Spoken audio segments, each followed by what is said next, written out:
Right, question 4. So we have tried the write to file, or the f.write function when we open a file. We're now going to just try simply reading a file that we create. Now I've already created a file called quotes.txt, and what I did is I asked ChatGPT to generate me some quotes related to coding, and I've saved them in my project alongside the Py files I'm working on. I'll show you those in a second. So we're going to read that file in a second. I want to create a new function called read quotes, and it's only going to take one parameter this time. It's going to be file name, okay? And I want to read each line one by one, but I also want to print it back out, and I want to print it out with a line number or quote number starting from 1. So it should go 1, quote 1, 2, quote 2, and so on and so forth. Okay. Right, so let's have a look at the file to begin with. There it is. So there are 10 quotes in here. I really like some of these, by the way. I think number 8 is my favorite. The hardest part of programming is often believing you can. Sounds a bit cheesy, but it's pretty true, actually. That certainly was true in my case. You believe it and it will happen. So we're going to read each one of these and print them out. Let's have a look at a script file. So what am I trying to do here? Create a function to read a text file and print out lines with line numbers. Okay. Right. So function. What we're going to call it? I've forgotten. Read quotes. Read quotes, and it was going to take one parameter, which was the file name. Colon at the end. New line. Ready. So I'm going to use my with again and open, and you generally see those two things together. Now I'm going to call my file name. This time, instead of a W, I don't want to do any writing in this case, so I'm going to use an R. That R has to be in quotation marks. Okay, and again, I'm going to open that up as a file. So remember, F is just a temporary variable I'm using to store my file object in. Now, the next thing I want to do is a bit different to what I was doing when I was writing. I want to read this file line by line. So I'm going to show you how to read all of the lines and then store each line independently in a list. Okay, so I'm going to create a variable here to store a list in called lines. And can you guess what the function might be to read the lines out of the file? There's my file object dot read lines. Okay, and it's a function but with no parameters, so open bracket, close bracket at the end. That will create a big list of 10 items, and every item will be a quote. Okay. In fact, oops, didn't want to do that. Keep doing that. In fact, let's just check our sanity, and let's do print lines, and I should see. Why is that not gone?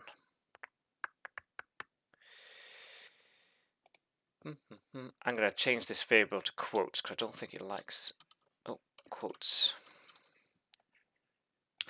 No, that was fine. I can leave it as lines. The reason why I can't print lines yet because I haven't actually used my function. So the other thing I need to do here is, unlike the previous function where I was just doing something, in this case it was saving to a file, I do need to return that variable to the place where I'm calling it. So I'm going to have a final return statement. I'm going to do that outside the with, like that. Okay, and then I'm going to print the output of my function. Read quotes. The file name is quotes.txt, and I'm going to use that in quotation marks. So I've called that function. I've called it within a print statement, so it should print out what I'm returning. There you go, and it's printed out in a pretty horrible way, but it has got my list there. Okay. So what I want to do now is, rather than just spit it out as a list, I want to spit it out on the terminal in a kind of more ordered way that is formatted a bit more nicely so I can read it. Okay, so how do we do that? Well, I feel a loop coming on, don't you?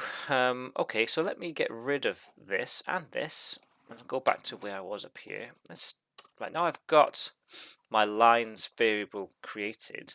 I want to loop over each of those quotes in that list, and I want to loop over them with a number, and I want to print the number and then the quote afterwards, line by line. Okay, let's think about that for a second. Okay, so I'm going to show you, it's going to be a for loop, right? Happy with that. Now I'm going to show you, we've done this in a couple of ways. Sometimes we create a number variable like I, and we do it in range 0 to 10, and then we use the index I to call each quote in turn. We could do that. Sometimes we've actually used a temporary variable called, we could have done line in lines. That would have done the same thing, but it wouldn't have given us the number. We would probably have had to create a counter. I'm going to show you a shortcut. You can do both things at the same time here, and it's using a function called enumerate. So I can specify my number variable, and I can specify each line in the lines. For I line in, now I'm going to use a function called, as I said, enumerate, and I'm going to enumerate my function lines. Okay, and what that will do is it will not only loop over the lines, but it will create a kind of running number as I go along. And actually, I don't want to start. It'll start from 0 by default, Python. So enumerate can take another function. Another parameter called start, and I'm going to start it at 1. Okay. Otherwise, by default, it will start at 0. And then what I'm going to do is print the number. Actually, I'm going to use an f string to do this. So I want the number of the line, and I want the line itself. Okay, and yeah, that should be fine. We'll see what happens. So because I'm printing it out in the function, I don't need to return anything this time. I could have done this outside the function and returned the lines list that I did earlier, but I've decided to do it all in the read quotes, which is fine. Now I'm going to call that function read quotes. What was it? Quotes.text. Let's see what happens if I run this now. There you go. There you go. It's gone every single line. Brilliant. That's kind of what I wanted. Okay. As I said, I could have taken this out of the function and had it.